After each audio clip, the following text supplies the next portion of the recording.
¿Viendo a grabar? Sí. Les comparto pantalla. Y terminamos lo último de centro masa y vamos con ya momento de inercia. Y yo creo que con eso estaríamos por... Déjenme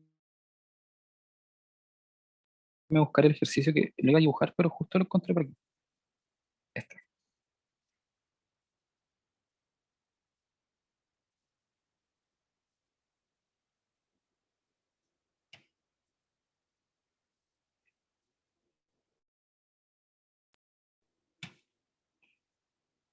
Ya entonces.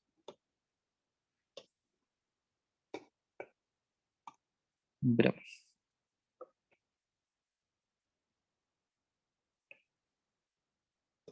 Ya. Ahora, esta pregunta en general es calcular el centro masa de este objeto. Si se fijan, es un objeto... Bueno, hay dos formas de calcular el centro masa. La primera es como yo se los mostré, como el vector, que sería la suma desde la masa sub i por el vector sub i asociado a esa masa y la suma de las masas sub i. Y al final es la masa total. La masa total. Entonces, esa es una forma. Y esa es la forma cuando nosotros tenemos objetos que podemos seccionar, así como ir cortando. La otra es la siguiente, que es para objetos continuos, como el que sale en esta figura. Esto sería RDM, si no me equivoco. Dame un segundito. Es la... Ya, acabo de cachar que en el formulario no lo tienen como la forma integral, así que dudo que se los pregunten así, pero para que sepan, es la otra forma de calcularlo. Déjenme verificar bien en el libro.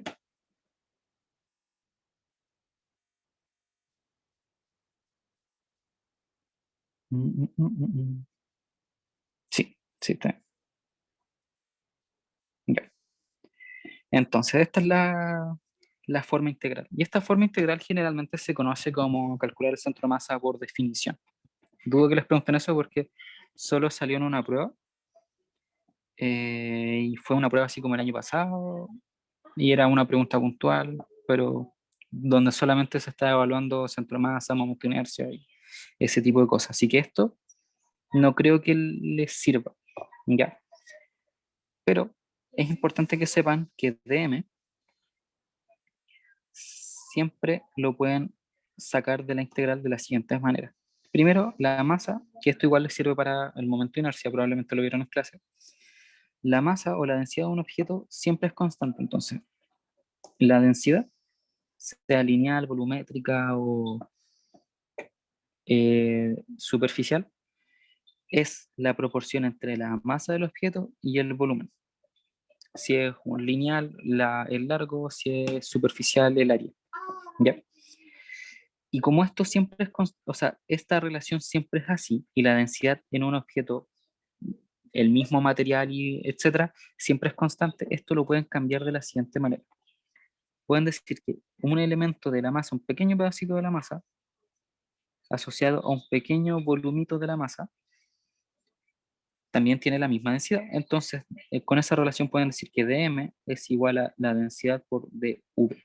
¿Ya? Si esto en alguna vez lo vieron en alguna clase, se calcula así. Y a lo mejor les sirve para más adelante. En física 3 se usa caleta la sustitución de esta dm o de algo, porque generalmente se usa de carga y un montón de cosas. Pero esa es la relación de los elementos de la integral, de m. ¿Ya? Siempre se sustituye por la densidad por un elemento de volumen, superficie o lineal. En este caso puntual, esto no lo vamos a usar. ¿Por qué? Porque estos objetos son cuadrados de la misma densidad y los podemos ir cortando en pedacitos. Entonces ahora tenemos submasas que las podemos reemplazar aquí. Entonces conocemos la masa total.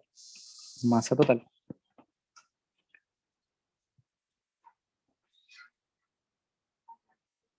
Conocemos la masa total.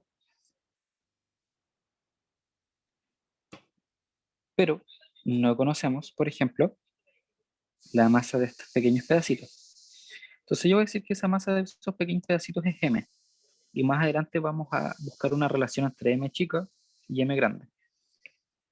¿Ya? Entonces, lo importante ahora, ¿cómo calculamos el centro de masa?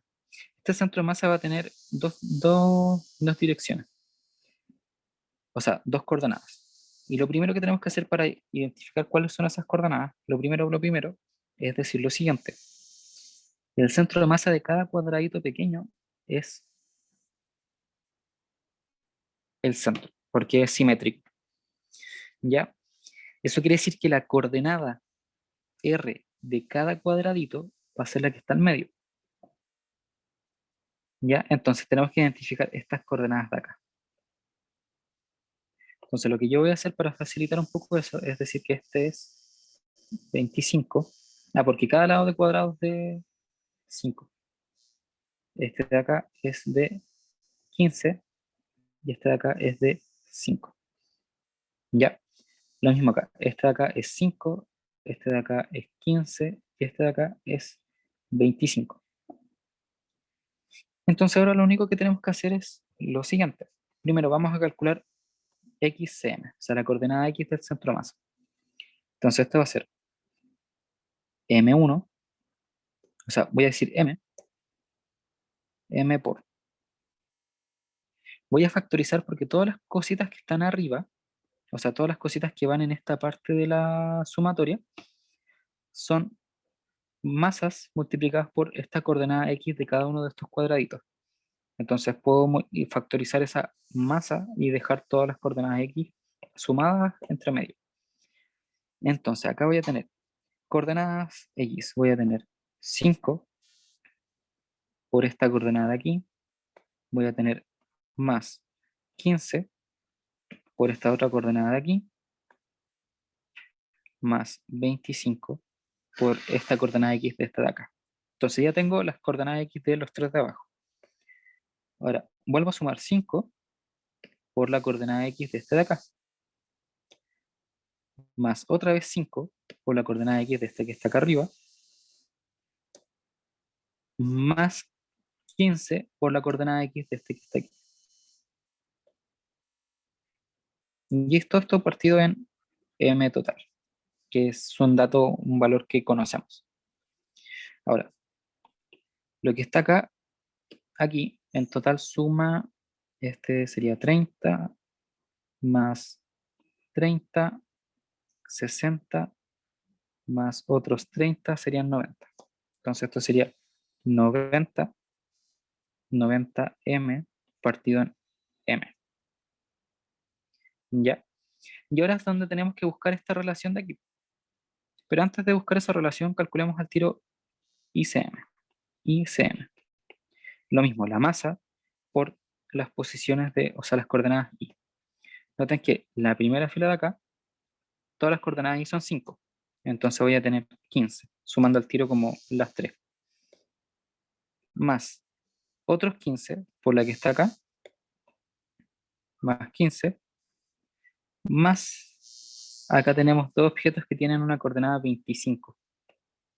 Entonces, más 50. Entonces así sume todo al tiro. Y esto va a ser 80. 80 m por m. ¿Sí? ¿Se entiende?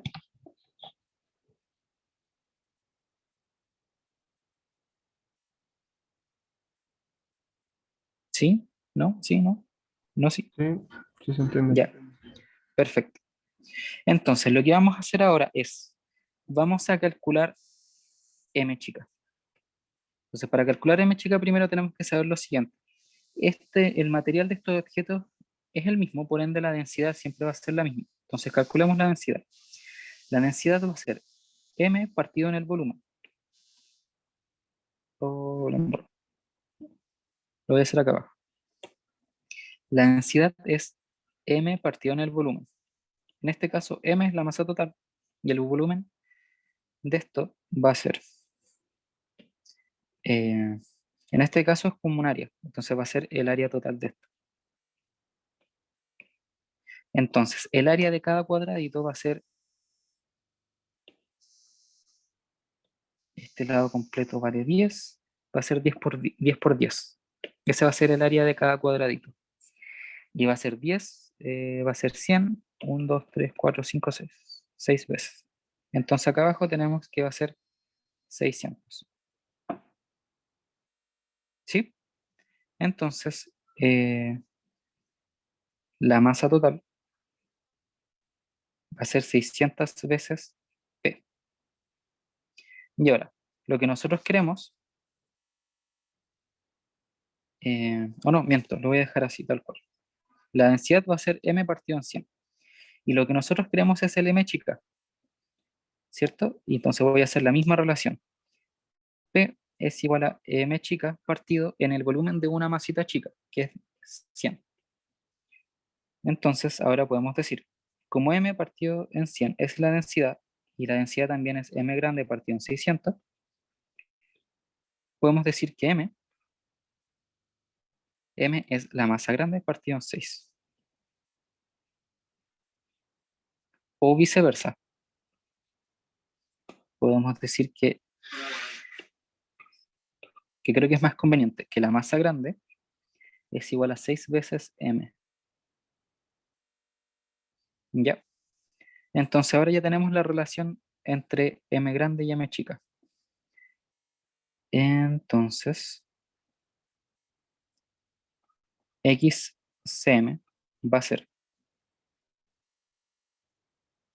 90 M partido en M, lo que va a ser igual a 90 por un sexto. Y ICM va a ser igual a 80 M partido en M, lo que es igual a 80 por un sexto. Entonces, este lo voy a dejar como 35 partido en 3. No, 45. 45 partido en 3 y este va a ser 40 partido en 3.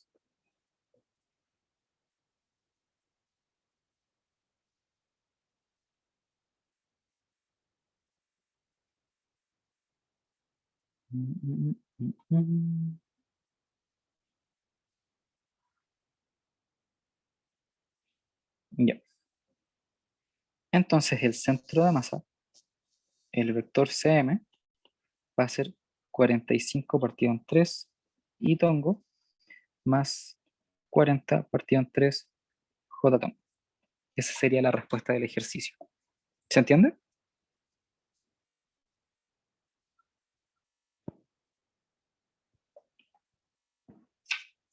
¿Puedes subir un poquito, por favor? Ujú. Mm, mm.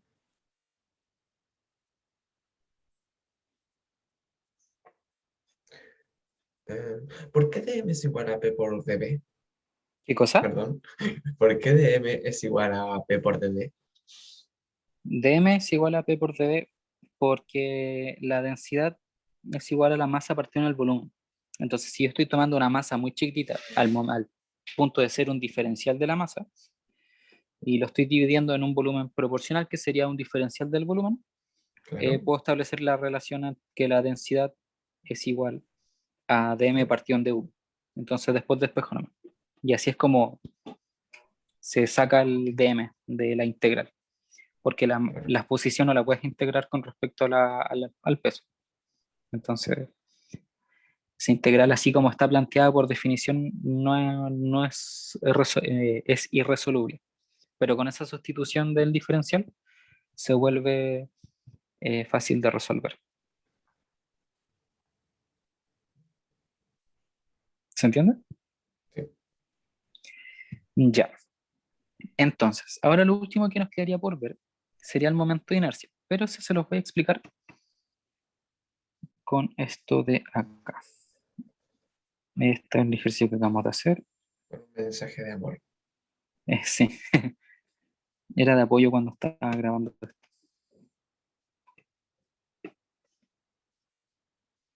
Dinámica rotacional, energía de movimiento translacional, no, esto no, momento de inercia.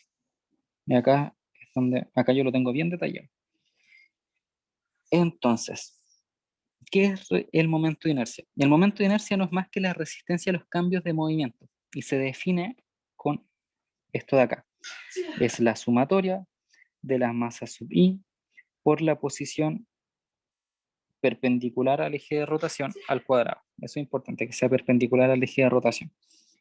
¿Por qué? Porque el momento de inercia, precisamente lo que nos muestra es, o cómo le mide el efecto, es considerando que a mayor masa distribuida alrededor del eje de rotación, nuestro sistema va a tener mayor tendencia a seguir girando, o sea, nuestro objeto va a tener mayor tendencia a seguir girando.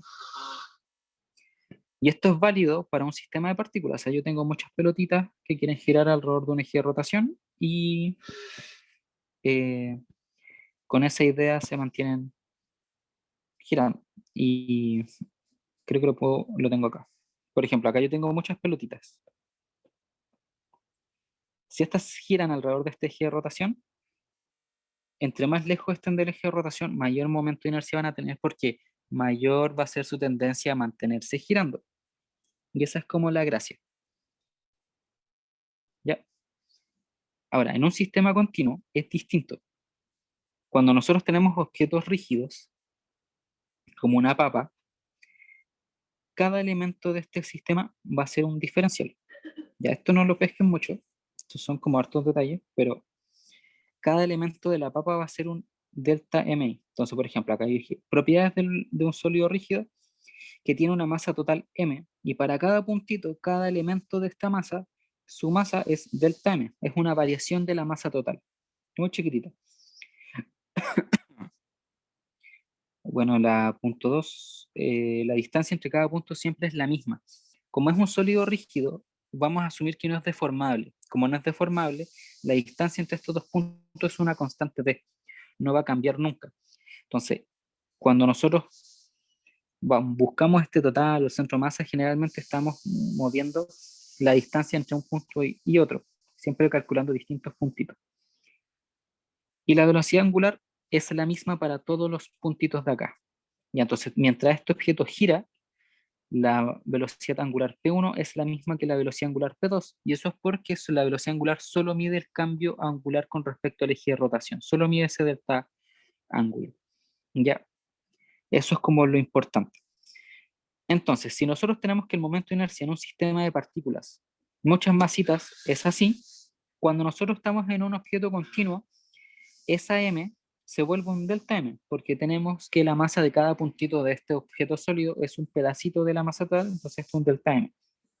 Entonces esto se vuelve una sumatoria de Riemann, y eso quiere decir que la forma integral del momento de inercia es la integral de r cuadrado con respecto al elemento de masa. Si se fijan, es muy parecido al centro de masa, solo que no está partido en la masa total. Eso a grandes rasgos. Entonces, tomando esto en cuenta, nosotros ahora podemos calcular el momento de inercia de cualquier objeto continuo. Probablemente en clases creo que no lo vieron así, no vieron calcular el momento de inercia con la integral, pero se puede. ¿Ya? Entonces, por ejemplo, acá hay un ejemplo cortito. Nosotros tenemos esta barra que gira con respecto a este punto, con respecto a su centro de masa, eh, gira con una velocidad angular. Nosotros sabemos que el largo de la barra es L. Entonces sabemos que la masa total es M y que el objeto tiene una densidad constante. Eso es lo que nos tiene que decir el enunciado. Si el objeto tiene una densidad constante, nosotros podemos hacer esa sustitución que les mostré anteriormente. La densidad es igual al desplazamiento en X igual a dm. Esto es solo válido para objetos lineales que el largo sea dx en términos diferenciales. ¿Ya? Entonces ese pedacito ahí. Entonces yo tengo mi volumen total, calculo un elemento de masa muy chiquitito, dm, y luego calculo como el largo de C, que va a ser un delta X, pedacito de X, como lo tengo aquí. Ya por eso es como lo menos importante. Entonces, ¿cómo armo esa integral? Esa integral va a ir con límites desde menos L medio hasta L medio, que son desde donde va hasta donde termina la barra. Y ahora la gracia es de escribir este R cuadrado. Y ya hice la sustitución del dm. Acá está la densidad lineal por dx. Entonces, acá lo importante es que nosotros tenemos que definir la distancia perpendicular al eje de rotación. En este caso, de ser una barra, este R ya es la distancia perpendicular, entonces yo lo puedo reemplazar como el elemento X, que va a ir variando a medida que vayamos recorriendo la integral. Entonces este elemento X simplemente lo sustituimos en la integral y bueno, resolvemos esta integral. Ya no voy a parar en eso porque no es tan relevante, pero el resultado de la integral está aquí, está acá. Entonces en el resultado de la integral tenemos L tercios partido en 12 por lambda. La gracia es que lambda es como una variable que nosotros sabemos que es constante, pero no tenemos su valor. Pero sí sabemos cómo se relaciona con respecto a la masa y al largo total. Entonces reemplazamos esto en esa solución que teníamos y podemos calcular el momento de inercia final. O al menos ese es el procedimiento que se usa para calcular el momento de inercia con la integral. Lo importante es que ese momento de inercia está hecho con respecto al centro de masa. Ya y en este caso el centro de masa es fácil de encontrar porque es el punto medio nomás, ya que eh, es un objeto de geometría conocida, simétrico y todo eso. Porque es importante saber que hay una diferencia entre el momento de inercia con respecto al centro de masa y con respecto a cualquier punto que está girando. Entonces, si el eje de rotación está en el centro de masa, el momento de inercia que calculamos es el momento de inercia con respecto al centro de masa. Pero en el caso que tenemos aquí, el momento de inercia no está con respecto al centro de masa, sino que está con respecto a un borde. No voy a resolver la integral, pero solamente les voy a anticipar que esta integral da como resultado que el momento de inercia de una barra que gira con respecto a un borde es ml cuadrado partido en 3. ¿Ya? Si es ml cuadrado partido en 3, noten que podemos hacer lo siguiente. Y este teorema sí es importante, se llama teorema de Steiner o de ejes paralelos. El teorema de Steiner nos permite conocer el momento de inercia con respecto a cualquier punto, a cualquier eje de rotación que podamos ponerle a este dibujito la papa, solamente conociendo la distancia entre un eje al centro de masa y el momento de inercia con respecto al centro de masa. ¿Por qué es útil? Porque no siempre vamos a poder calcular este integral. ¿Ya? Entonces, cuando no podemos calcular ese integral y conocemos el centro de masa del objeto, podemos aplicarlo directamente. Entonces, bueno, acá tengo la demostración, no es importante. Lo importante es que el teorema de Steiner nos dice que el momento de inercia con respecto a un punto, un eje cualquiera de rotación, ese momento de inercia se va a calcular como el momento de inercia con respecto al centro de masa, que generalmente son momentos de inercia conocidos, más la masa total por la distancia entre el punto P y el centro de masa al cuadrado. Con eso obtenemos el resultado. Y aquí tenemos ahora sí el ejemplo que les había mostrado anteriormente que calculamos con la integral. Pero ahora es mucho más sencillo. Colocamos el centro, o sea, el momento, o sea, el eje de rotación en este punto. Sabemos que acá está el centro de masa. Sabemos que la distancia entre el punto donde está el eje de rotación y el centro de masa es L medio. Entonces ahora hacemos esto.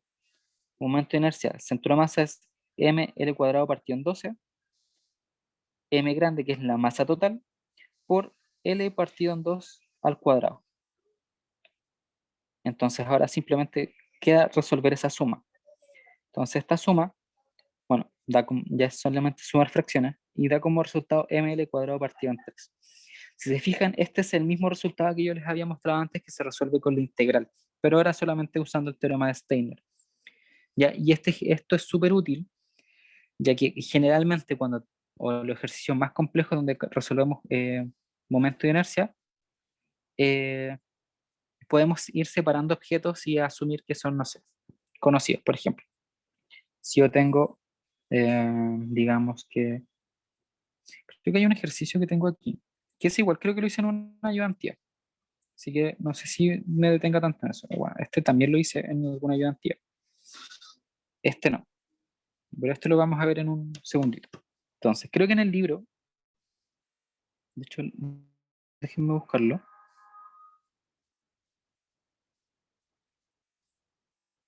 En el libro hay un ejercicio muy entretenido de momento de inercia donde seccionamos y separamos el objeto y todas esas cosas. Bueno, ustedes debiesen conocer esta tablita de momentos de inercia, son momentos de inercia conocidos, ¿ya? Todos estos se pueden calcular a través de la integral, son un poco trabajados, sí, pero se puede. Ahora, para la prueba, en efecto, yo creo que es importante que conozcan estos momentos de inercia, que los sepan, y bueno, después de resolver harto ejercicio se los terminan aprendiendo de memoria. Entonces, mi consejo es hagan harto ejercicio y vayan anotando los que les cueste memorizar. Para la prueba podemos llevar el formulario. Eh, Tengo entendido que sí, o sea, la información que yo tengo es que tienen permitido usar formulario, pero no sé si el formulario se los van a dar o pueden hacerse uno. Según yo, Andaban, perdona, ¿sí? es que estaban diciendo que podíamos llevar el formulario que nos habían pasado. Ah, y entonces, ese formulario. En ese formulario no sé si están todos los momentos de inercia o los más conocidos. Sí, hay una tablita con los momentos de inercia conocidos. Entonces, pueden llevar ese y ahí está. A ver, esto no, esto tampoco. Mm, ¿dónde está? Bueno, hay un ejercicio que es interesante de cálculo de momento de inercia que es de una llanta. Ya, no, eh, no lo veo, así que jeje. Bueno, la gracia de ese ejercicio es cálculo de momento de inercia. Ya no, ya va. Pero lo importante es lo siguiente. El ejercicio era una llanta, entonces nos decían que esa llanta tenía un borde, que de hecho lo voy a hacer más grueso solamente. Tenía un borde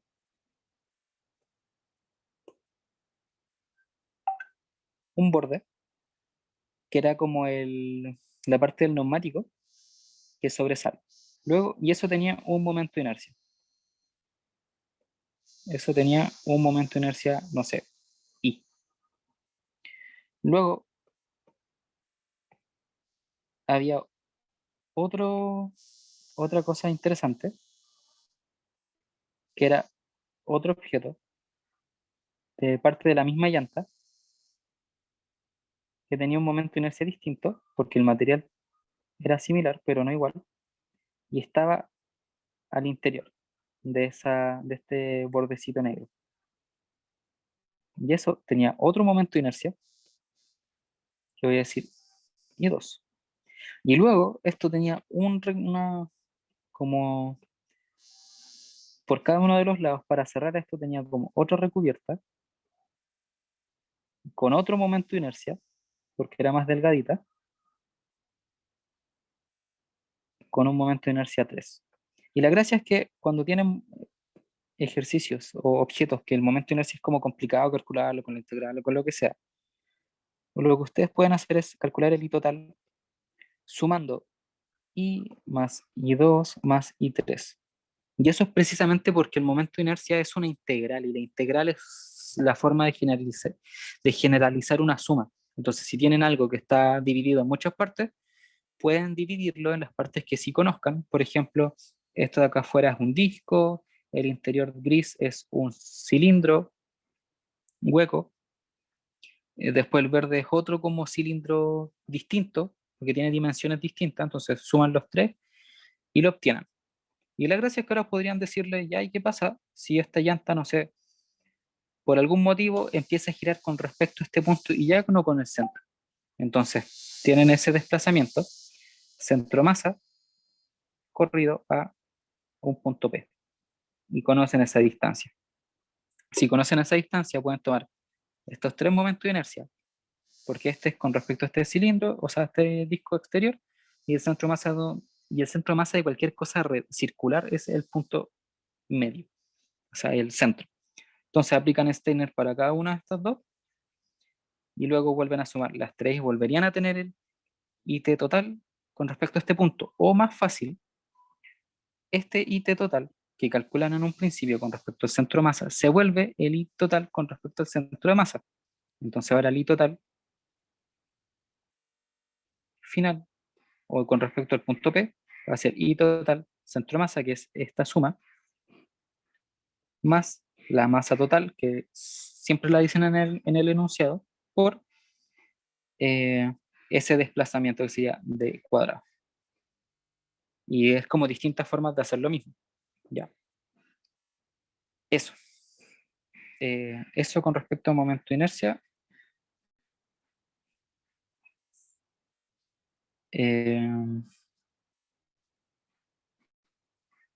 Ya. Voy a compartirles los otros videos que tengo de resolviendo ejercicios de momento de inercia, que creo que está este, que lo hice en una ayudantía, creo. Y este que está aquí, no sé si está, pero al final es un ejercicio más algebraico que nada. Entonces no tiene como mucha gracia, pero eso. Ya. ¿Alguna consulta?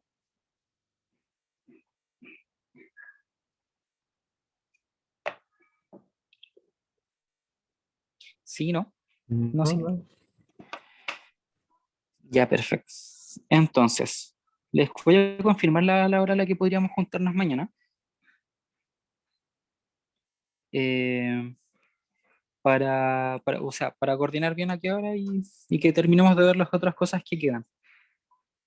Ya, eso. Y si las cosas se las voy a compartir en un ratito a los grupos de WhatsApp para, para eso, para que lo tengan y todo eso.